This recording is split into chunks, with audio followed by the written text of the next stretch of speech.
రాత్రి శివాయ్ జైల్లో అస్సలు నిద్రపోలేకపోయాడు. ఆ రాత్రి అతనికి ఒక యుగంలా అనిపించింది. నీ భర్త పనికి మాలినవాడు, నేను కాదు. నీకెంత డబ్బు కావాలి? 1 కోటి, 2 కోట్లు, 10 కోట్లు నేనిస్తా. కానీ నాదొక కండిషన్. నీకు 2 కోట్లు కావాలంటే నువ్వు నాతో ఉండాలి. ఇక 10 కోట్లు కావాలంటే నువ్వు నాకు పూర్తిగా లొంగిపోవాలి.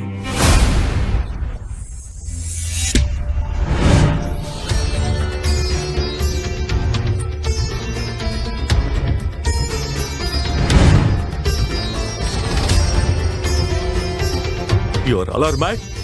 Get him out.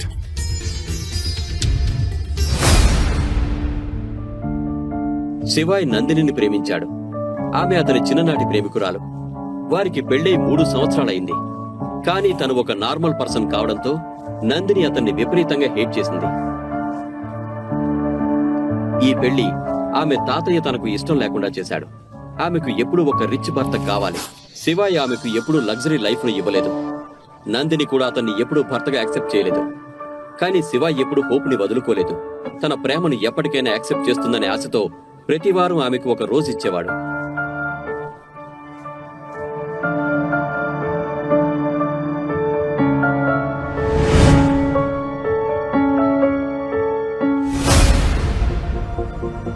Hi Nandini.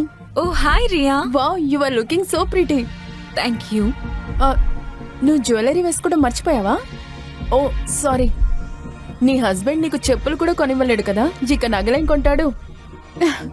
ఏదేమైనా చూడు, మా ఆయన నాకు నిన్ననే 3 కోట్ల నెక్లెస్ ఇచ్చాడు. బాగుంది కదా? Very nice.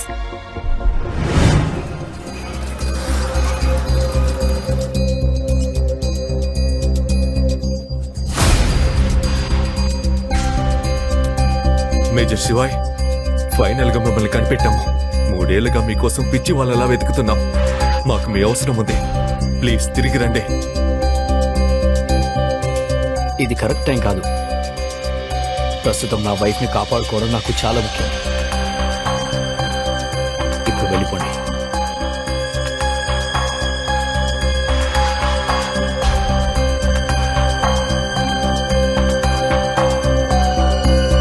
ఇక్కడ చూడు, ఎవరొచ్చారు?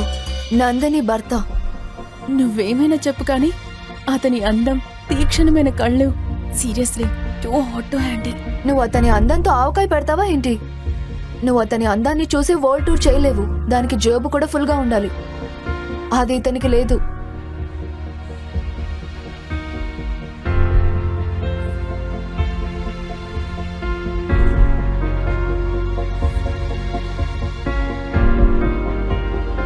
నందిని,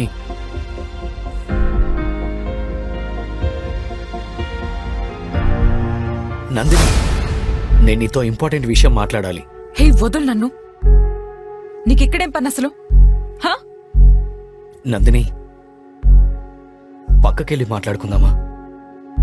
నేను నా గురించి అన్ని విషయాలు చెప్పాలనుకుంటున్నాను. ప్లీజ్ నాతో రా. ఇంకా ఏం చెప్తావు నువ్వు నాకు? 3 ఏళ్లుగా వింటున్న మాటలే కదవన్నీ. కానీ ఇప్పుడు నువ్వు ఇక్కడి నుంచి వెళ్ళిపోతే చాలా మంచిది. ఇక్కడి నుంచి వెళ్ళు. I say go.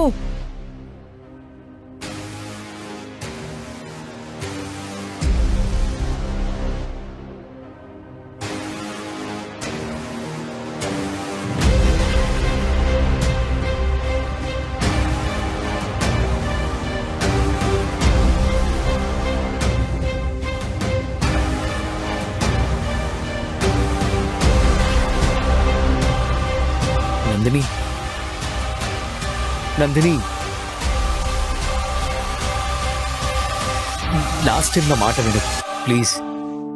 నేను నీకంతా క్లియర్గా చెప్పాలనుకుంటున్నాను. నేను చెప్పేది అర్థం చేసుకోవడానికి ప్రయత్నించు. ఒక్క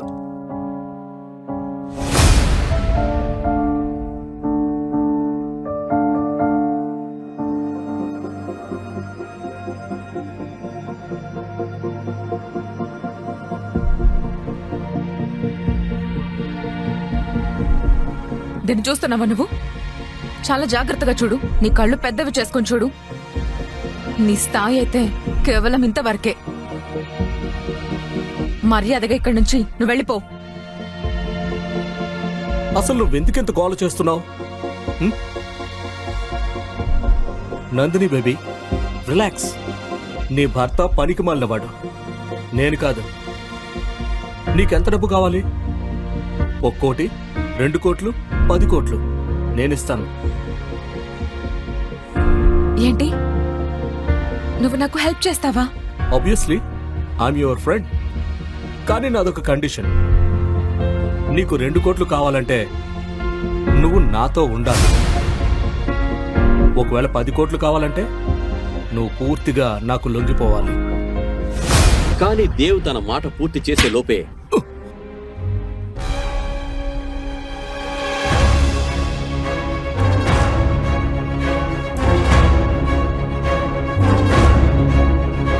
యూ స్టూపిడ్! నువ్వేం చేసావు? అతను నాకు హెల్ప్ చేస్తున్నాడు. నువ్వు ఇప్పుడే అతనికి సారీ చెప్పు. నువ్వు నా చెప్పులు కూడా అతనికి సారీ చెప్పావు. నువ్వు నాతో రా, పద.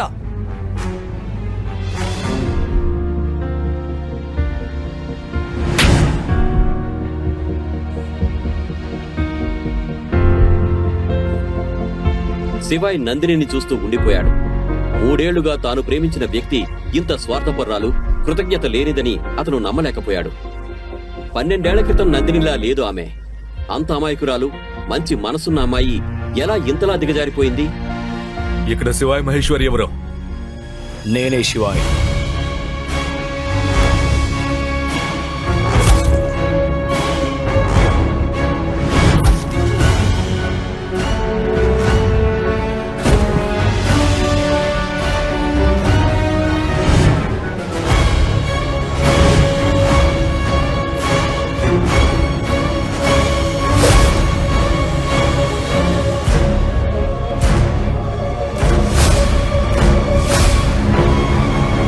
మహాదేవుడు మీ దొట్టు. ఈరోజు మీలో ఒక్కడు కూడా బతకరు.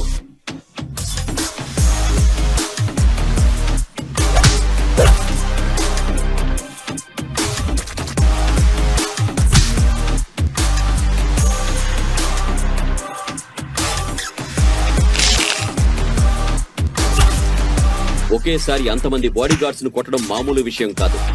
అందరూ శివాయ్కు పిచ్చి పట్టిందని అనుకున్నారు. 20 సెకండ్లలో శివాయ్ అందరినీ నేలకేసి కొట్టాడు. అతనికి కూడా కొద్దిగా గాయాలయ్యాయి.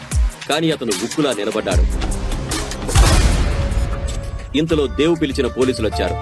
నందిని ఏదో చెప్పేలోపే పోలీసులు శివాయ్ని తీసుకెళ్లారు. అతని జీవితం ఈ రోజుతో నాశనమైపోయింది. అతని చిన్ననాటి ప్రేమ అతని మనస్సుని, నమ్మకాన్ని, గర్వాన్ని ముక్కలు చేసింది. అతని మనసులో ఒకే ప్రశ్న మెదులుతోంది. అతను పాకిస్తాన్ నుంచి ప్రేమించిన అమ్మాయి ఆమెనా?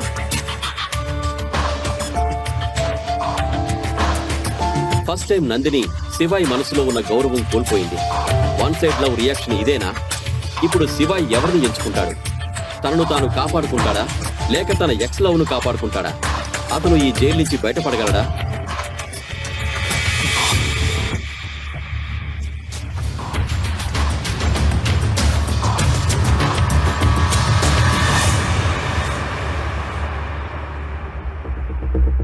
మరోవైపు అర్ధరాత్రి ఇంటికి వెళ్లిన నందిని కోపంతో రేఖ రూమ్ డోర్ ను బలవంతంగా తట్టడం మొదలుపెట్టింది. అమ్మా, అమ్మా తలుపు తీ. నాకు నిద్ర పట్టక చేస్తుంటే నువ్వు ప్రశాంతంగా పడుకున్నావా? ఏంటి బేబీ, అర్ధరాత్రి ఎందుకు ఇలా అరుస్తున్నావు? నువ్వు పార్టీకి వెళ్ళావు కదా, ఎవరైనా ఫైనాన్షియల్ గా హెల్ప్ చేశారా? హెల్ప్ సంగతి పక్కన పెట్టేయ్. నా పనికి మాలిన మొగుడు అందరి ముందు గొడవ చేశాడు. ఇప్పుడు నాకు ఎవరు హెల్ప్ చేయడం లేదు. అందరూ కూడా మొహం చాటేశారు. నందిని తన తల్లికి క్లబ్ లో జరిగిన ఇన్సిడెంట్ చెబుతుంది. ఇదంతా మీ తాతయ్య వల్లే వచ్చింది. అతను నీకు శివాయ్తో బలవంతంగా పెళ్లి చేశాడు. ఒకవేళ నేను అతన్ని ఆపి ఉంటే గనక ఈ పరిస్థితి వచ్చేది కాదు. చాలు, ఇంకా చాలు. నేను శివాయ్తో ఒకే ఇంట్లో అస్సలు ఉండలేను. నాకు అతని నుండి డివోర్స్ కావాలి. కానీ బేబీ, మనం డివోర్స్ ఎలా ఇస్తాం? ఆ పెద్దయిన కాంట్రాక్ట్ నీకు గుర్తుందా? అందులో స్పష్టంగా రాసుంది, నువ్వు శివాయ్కి డివోర్స్ ఇస్తే బజాజ్ కుటుంబ ఆస్తిలో సగం అతనికి ఇవ్వాల్సి ఉంటుంది. ఇంకా పనికి మాలిన శివాయ్ తన ఖాళీ జేబులు మన డబ్బుతో నింపుకోవాలనుకుంటున్నాడు. లేదమ్మా, ఇదే కరెక్ట్ టైం. నేనేం చేస్తున్నానో నాకు తెలుసు. నువ్వు నన్ను నమ్ము చాలు. ఆ మాటలతో నందిని ఫేస్ లో ఒక రకమైన కోపం కనిపించింది.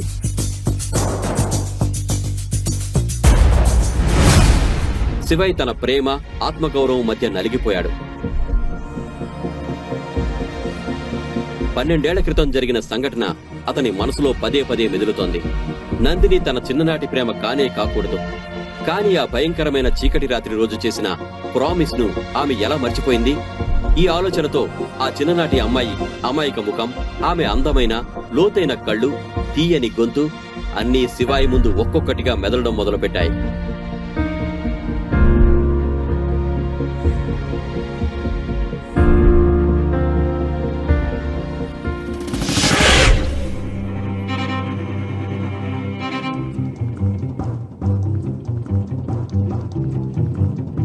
ఒకవేళ నందిని నా చిన్నప్పటి లవ్ అయితే నేను ఆమెను ఎలా వదిలేయగలను? నందిని లేకుండా బ్రతకడం కష్టం, కానీ తను లేకుంటే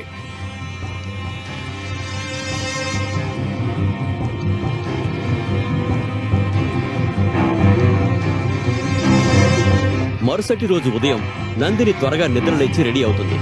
ఈ పనికిమాలిన విషయం నుంచి బయటపడే అవకాశం దొరికినందుకు ఆమె హ్యాపీగా ఉంది. అతనికి ఈరోజు బెయిల్ వస్తుంది అనుకుంటున్నాడు, కానీ నేను ఈరోజు అతనికి డివోర్స్ ఇస్తున్నాను. నేను లాయర్ని అతని బెయిల్ కోసం కాదు, అతని డివోర్స్ కోసం కలుస్తున్నాను. I'm so happy. నందిని మెట్లు దిగి కిందికొచ్చింది. అక్కడ ఆమె ఫ్రెండ్ యష్ అప్పటికే కూర్చుని టీ తాగుతున్నాడు. Yash Nandini school friend. School రోజుల నుంచి ఆమెను ఇష్టపడ్డాడు. రేఖ ద్వారా విడాకుల గురించి తెలుసుకుని నందిని కలవడానికి వచ్చాడు. హే యష్ బాబు, ఎన్ని రోజులైంది నిన్ను చూసి? అదిగో నందిని వస్తుంది. హే, ప్లీజ్ సిట్ డౌన్. నువ్వేం చేస్తున్నావు? ఇంత కాస్ట్లీ కార్ కొన్నావు? ఎస్ ఆంటీ, యాక్చువల్లీ నాకు ప్రమోషన్ వచ్చింది. ప్రెజెంట్ నా ప్యాకేజ్ 5 కోట్లు. వావ్. వావ్ చెప్పండి. బాబు, నువ్వు చాలా రెస్పాన్సిబుల్, క్యాపబుల్. ఆ శివాయ్ మన ఫ్యామిలీకి ఒక కళంకం. నిన్నొక నిజం చెప్పనా? ఇప్పటి వరకు నందిని శివాయ్ ఒకే బెడ్ మీద కూడా పడుకోలేదు. ఏం చెప్తున్నారు మీరు?